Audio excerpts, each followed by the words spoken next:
Don't you just hate it when you're out just trying to buy some bananas and your local shopkeeper gets into one with the guy across the road and they both pull out their submachine guns and just lay into each other? Well, that is kind of what happened in Syria today. A local Syrian journalist is reporting how the city of Suryada, which I just absolutely butchered, is sinking deeper into chaos after this incident. I mean, can you just imagine your two local corner shop owners shouting at each other across the street and then just being like, that's it, pulling out the Glock? This is Kingsguard Media. I'm a qualified intelligence analyst bringing you global conflict news and my personal analysis on geopolitical situations. If you love that sort of content, why not drop me a follow? Anyway, so what is going on with this entire scenario? Why are two shopkeepers suddenly shooting at each other from across the city? Well, if you look at this current map of Syria, which shows the areas of control across the country, you might notice that a large portion of it is controlled by the faction that ousted the president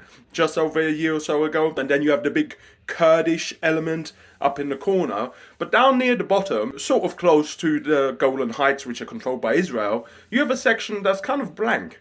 Well, my friends, the reason for this is because this territory in Syria is not actually controlled by the government of Syria. It's about 90 kilometers away from the capital of Damascus, but is actually comprised of a community called the Druze. And the Druze are kind of unique as they have their own sort of religion, which honestly, in a lot of countries, would kind of be classed as a cult. They are monotheistic, they believe in one god, but they also believe in reincarnation, and they also believe in Plato's secular philosophies, and it seems to be a big hodgepodge of different belief systems all crammed together and put under this guy right here. This dude is known as the Sikh of Reason and is de facto supreme ruler in this area. He advises the military council on what to do and how to behave. And he's also the key figure that the Syrian government signs ceasefire agreements with when these two areas clash.